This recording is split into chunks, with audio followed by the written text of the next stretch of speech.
quality of the breath to be able to penetrate the water in the lower GL becomes less and less. And then the natural component for metal is to then dominate the wife, which is the wood element. So the understanding of early life trauma in every client that comes in my opinion, is a vital component, and we can incorporate that into our treatments. Okay, so any comments on that? Is it understood?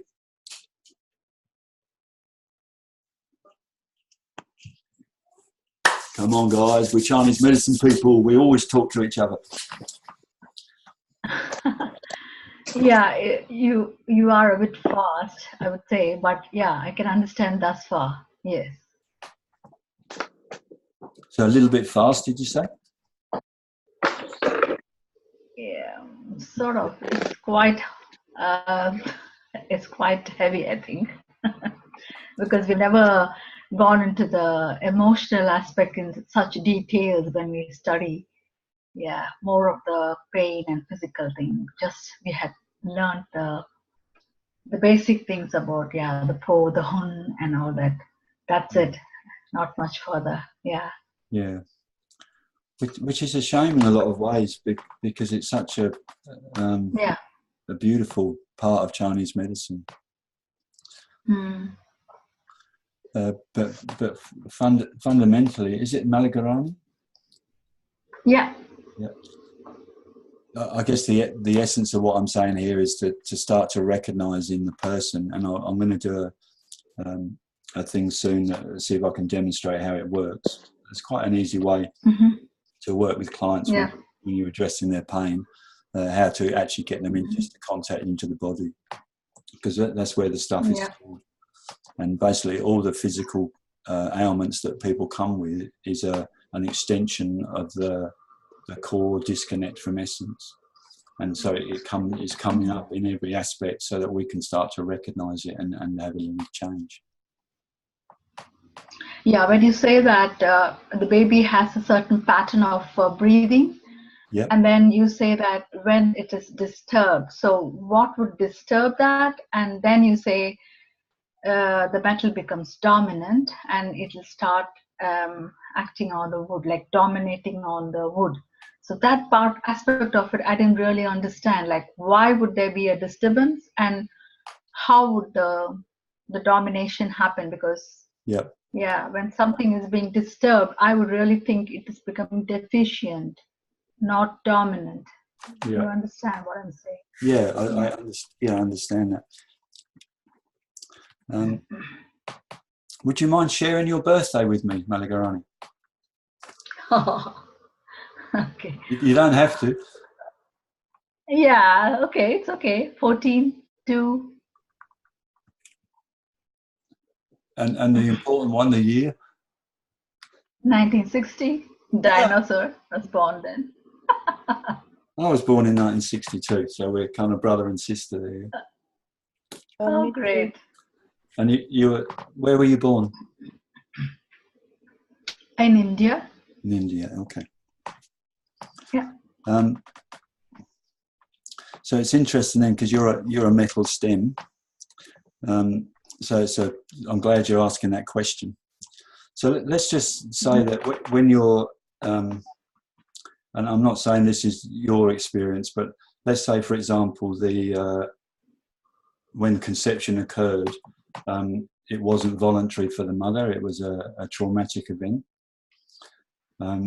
So there was no planning or preparation for the new child to come in, because the planning for a new child actually creates an energy. The spirit of the child is actually created way before conception. So if, for example, that was to occur, that a woman ended up getting pregnant without her voluntary participating in that, then right at the beginning of a person's life, their essence is already being covered over with fear and trauma. So that's a very, very early core issue. So the essence is still there, but there's something covering it. And from that moment onwards, the neurology of the child and the biology of the child will come from that cover instead of from essence. So it will start, all of the behaviours will be designed not to go into that pain anymore. Does that make sense so far? Is it like for any child, or only for a child born in February? Or, I mean, I didn't understand. Yeah, no, any so you child. took my date of birth. Yeah. Oh, any child. Yeah, I was just going to make it personal, but no, rather not, please. Yeah, okay. Yeah, don't go there. And then in another situation, maybe where there's a relationship and the relationship's abusive, for example, and so the father's an alcoholic and there's constant mood swings and changes. The mother has to tiptoe around. She's running off of stress hormones, and those stress hormones go directly into the child, and they develop the brain in the child. And the primary focus in that situation is that the hindbrain takes priority over the frontal brain. And I know it takes 20 to 25 years for the frontal brain to fully develop, but the energy will be focused more on the hindbrain, which is instinctive survival. Mm-hmm. Yeah. So I guess I'm just saying, just bear in mind that all of us have an essence that we came with. And due to the circumstances of our world and the way we live, especially the way the Western world's developed, because they've proven now that the best environment for a child is a hunter-gatherer tribe, where there's a group of adults that support the growing of all children. There's an intercommunication and connectivity in the community. There was very rarely any physical force enacted on the child.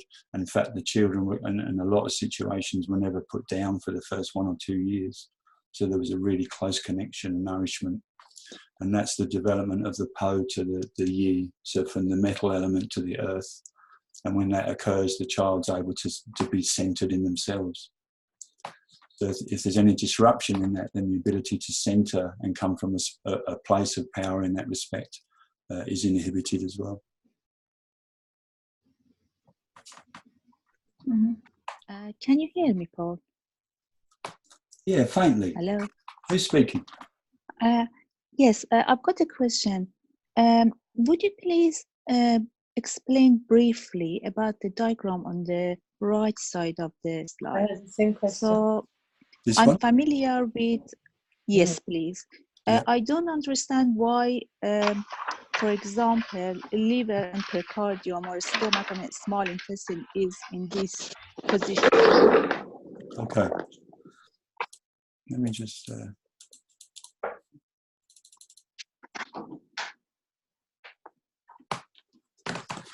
Okay, so when we look at the flow of qi through lung, large intestine, stomach, spleen, etc., this is our normal cycle.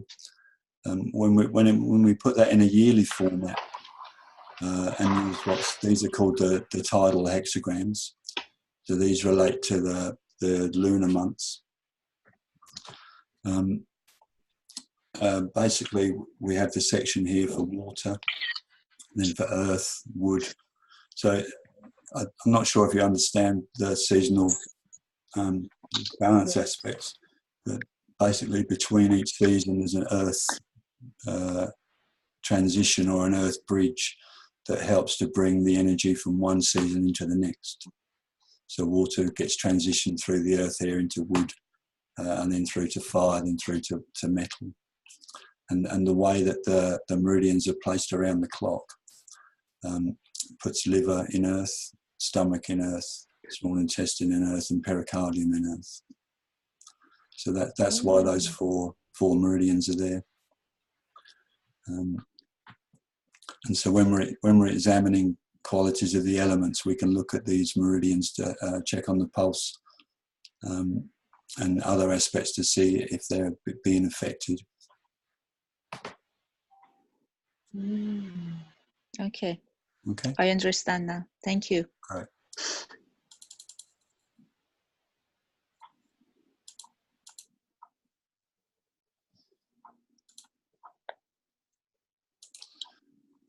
Any other questions?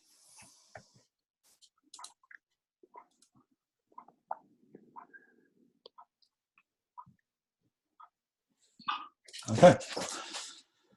Let's have a look then at seasonal balance in water.